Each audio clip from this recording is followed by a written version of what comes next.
కర్ణాటక రాష్ట్రం విజయనగరం జిల్లా కుడ్లిగి తాలూకా చౌడాపుర గ్రామానికి చెందిన సన్నకారు రైతు వి వీరపప్ప కుమార్తె కవిత బుధవారం ప్రకటించిన పీయూసీ ఫలితాల్లో పీయూసీ ఆర్ట్స్ విభాగంలో రాష్ట్రంలో మొదటి ర్యాంకు సొంతం చేసుకుంది.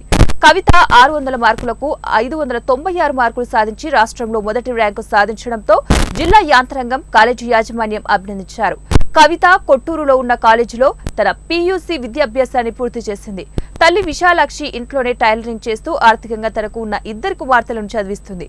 ఈ సందర్భంగా విద్యార్థి కవిత మాట్లాడుతూ, తండ్రికి ఉన్న 2 ఎకరాల మెట్ట పొలంలో పంటలను పండించి జీవనం సాగిస్తూ నన్ను చదివించారని, మా నాన్న పడుతున్న కష్టాలు చూసి గొప్పగా చదవాలని కసితో గురిపెట్టి ప్రతిరోజు కూడా ఉదయం 4 గంటల నుంచి 7 గంటల వరకు మరియు సాయంత్రం 6:30 గంటల నుంచి రాత్రి 11 గంటల వరకు చదివేదానినని, ఈరోజు తనను ఈ ర్యాంకు రావడం కూడా తన తల్లిదండ్రుల కష్టంతో పాటు ఉపాధ్యాయుల సహకారం ఉందని తెలిపారు. ముందు డిగ్రీ పూర్తి చేసి కేఏఎస్ చదవాలని కోరిక ఉందని తెలిపారు. కష్టపడి చదివితే తప్పక మంచి ఫలితం దక్కుతుందని తెలిపారు.